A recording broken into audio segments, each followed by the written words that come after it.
अस्सलाम वालेकुम friends, welcome back to top smarties drama serial Bajjo. Shammo और रोहेल की शादी तो होगी, मगर शादी के बाद अब रोहेल को एहसास हो रहा है कि शम्मो बिल्कुल वैसी नहीं जैसी उसने सोचा था। उसे तो एक इज़्ज़त करने वाली, उसकी माँ की इज़्ज़त करने वाली, उसको घर को समझने वाली लड़की चाहिए थी, मगर शम्मो उसके बिल्कुल अगेंस्ट है। इसीलिए तो पहले दिन ही इन दोनों की लड़ाइयाँ भी शुरू हो ही जाती हैं। शम्मो रोहेल से काफ़ी लड़ाई करती है और लड़ाई करते करते एक थप्पड़ भी लगा देती है। अब तो माँ समझाती भी है अपनी बेटी को, वो तुम्हारा शौहर है, मगर मजाल है कि बेटी को कुछ समझ भी आती है। वो कह दिया कि अगर मुझे कुछ कहोगे ना तो मैं तुम्हारा मुंह तोड़ दूंगी। जिस पर रोहेल भी कहता है कि ठीक है, मैंने कौन सी हाथों में चूड़ियाँ पहनी हैं, मैं भी तुम्हें छोड़ूंगा नहीं। अब इन दोनों की तकरार तो चल ही रही है, मगर शम्मो ने अपनी सलामी के सारे लिफाफे पकड़कर अपनी माँ को पकड़ा दिए। वो चाहती है कि हर चीज़ बस उसके माँ के पास ही रहे। बहुत ही अजीब औरत निकली है शम्मो तो।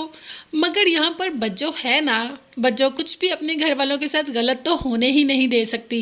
हाँ, मगर यहाँ पर जो बज्जो का कज़न है वो काफ़ी अजीब सा इंसान दिखाया गया है, जो कि रोहेल पर काफ़ी नज़र रखता है।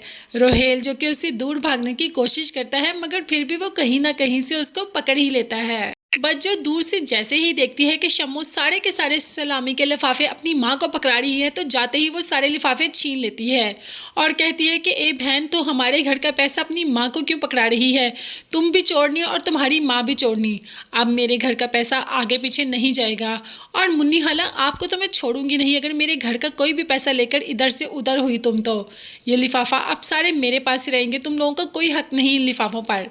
अब यहाँ पर मुन्नी कुछ बोलने ही लगती है कि मुसरत चुप करवा देती है और कह देती है कि तुम्हारी बेटी ने घर ही जाना है और घर सामने मैं ही होंगी, तो मुझसे बच के ही रहना।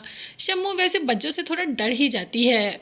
जवाद को अब जाकर एहसास हो ही गया कि दुर्दाना वाकई ही बहुत अच्छी लड़की है और उसकी माँ का फैसला बिल्कुल ठीक था। दुर्दाना अहमद का भी ख्याल रखती है और बीवी के रूप से भी वो बिल्कुल सेट है।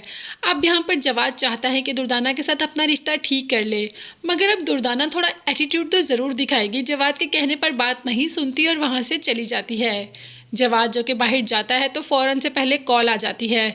तो फ्रेंड्स, हम देखेंगे कि यहाँ पर जवाद का एक्सीडेंट हो गया है। सब एक दफ़ा तो हिल जाएंगे और हॉस्पिटल पहुँचेंगे। अब देखते हैं कि जवाद को कैसी चोटें लगी हैं और कितनी चोटें लगी हैं, मगर इन चोटों में ये होगा कि इनके अंदर के घाव भर जाएंगे। मतलब दुर्दाना और जवाद एक दूसरे के काफ़ी करीब आ जाएंगे। इन दोनों की दूरियां ख़त्म हो जाएंगी और इन दोनों के सारे फासले मिट जाएंगे। तो अगर आप भी मेरी तरह चाहते हैं कि ये भी एक हैप्पी कपल की तरह लाइफ गुजारें, तो कमेंट्स पर रेड हार्ट ज़रूर बनाइएगा। चैनल को लास्ट में सब्सक्राइब कीजिएगा। अपना बहुत ज़्यादा ख्याल रखिएगा। मुझे और मेरी फैमिली को अपनी दुआ में याद रखिएगा। नेक्स्ट वीडियोस तक के लिए अल्लाह हाफिज़।